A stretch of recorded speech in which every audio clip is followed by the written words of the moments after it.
बांदा में रविवार को दलित ओबीसी माइनॉरिटी और आदिवासी परिसंघ का संभागीय सम्मेलन हुआ, जिसमें डोमा के राष्ट्रीय अध्यक्ष डॉक्टर उदित राज शामिल हुए।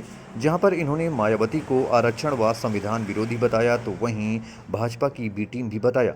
डॉक्टर उदित राज ने बताया कि मुख्यमंत्री रहते हुए मायावती ने कई कार्य ऐसे किए हैं जो दलित विरोधी हैं और आरक्षण विरोधी हैं। तो वहीं इन्होंने वक्फ बोर्ड विधेयक को लेकर कहा कि इस विधेयक के पारित हो जाने के बाद डीएम को पावर हो जाएगी कि वह वक्फ की प्रॉपर्टी को चाहे किसी को दे दे, छोड़ दे या उसकी पैरवी करे। वहीं गैर मुसलमान भी इसमें शामिल होंगे। तो वहीं डॉक्टर उदित राज ने कहा कि यह लोग वक्फ की प्रॉपर्टी को हड़पना चाहते हैं और इनकी नीयत खराब है। संविधान विरोधी कौन जानते हैं आप? हो सकता है दो चार लोग नाराज हो गए, रहे या न रहा हो, लेकिन उन्होंने सबसे ज्यादा आरक्षण विरोधी, संविधान विरोधी काम किया। किसने काम किया जानते हैं? मायावती ने किया। आप चौंकेंगे। दलित, ओबीसी, माइनॉरिटी, आदिवासी, जिसको हम लोग आसान तरीके से डोमा जानते हैं, डोमा परिसंघ, जिसमें केवल प्रमुख लोग जो समाज सेवा, सामाजिक आंदोलन, सामाजिक न्याय के उनका सम्मेलन हुआ और तथ्यों के आधार पर आज यह सिद्ध किया हम लोगों ने कि मायावती आरक्षण और संविधान विरोधी। जब मैंने इस बात को कहा तो लोग चौंके, तो मैंने उदाहरण कि एम नागराज का केस 2006 में सुप्रीम कोर्ट ने पदोन्नति में आरक्षण दिया था और 4 जनवरी 2011 को लखनऊ हाई कोर्ट ने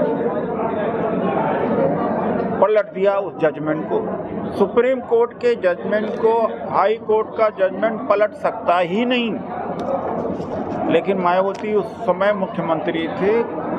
सतीश चंद्र मिश्रा और शशांक शेखर जैसे लोगों से घिरी थी, मुकदमे की पैरवी नहीं हुई, पदोन्नति में आरक्षण खत्म हुआ और इसका पूरा दोष अखिलेश यादव जी के ऊपर मढ़ गया। इस तरह से हमने साबित कर दिया कि आरक्षण विरोधी। 2007 में जब मुख्यमंत्री बनी थी तो मायावती जी ने एक सर्कुलर जारी किया था, उनकी सरकार ने, मैं कहूँगा कि अनुसूचित जाति जनजाति अत्याचार निवारण अधिनियम, जिसको दलित कानून के नाम से जाना जाता है, उन्होंने कहा केवल हत्या और बलात्कार के मामले में कानून लागू होगा, बाकी जितने किस्म के अपराध होंगे उस एफआईआर दर्ज नहीं हुई।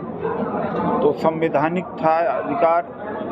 तो इस तरह से आरक्षण विरोधी, संविधान विरोधी। मायावती जब मुख्यमंत्री थी तो 2011-12 में 21 चीनी मिलें बेची थी, जिस पर सीबीआई की जांच भी बैठी और भी मामला चल रहा।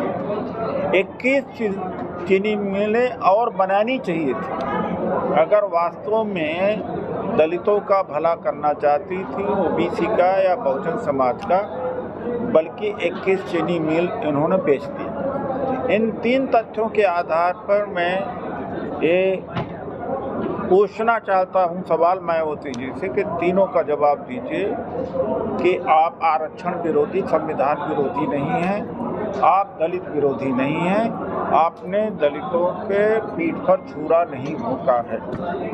हमारा एक हिस्सा है। दूसरा, सम्मेलन का हमारा जो विषय है, हम मांग कर रहे हैं कि जाति जनगणना होना चाहिए, आरक्षण की सीमा 50% से बढ़ाई जानी चाहिए, ईवीएम हटना चाहिए, खाली पदों के ऊपर भर्ती होना चाहिए, निजीकरण को रोका जाए और संविधान बचाने के लिए, उसके ऊपर आज हमारी ये परिचर्चा थी। इस तरह से पूरे देश में, हम पूरे उत्तर प्रदेश में संभागीय स्तर पर बैठकें करके फिर एक बड़ा आंदोलन लखनऊ में करेंगे। इसी उद्देश्य से आज हमने यहाँ पर दलित ओबीसी माइनॉरिटी आदिवासी डोमा परिसंघ का संभागीय सम्मेलन किया।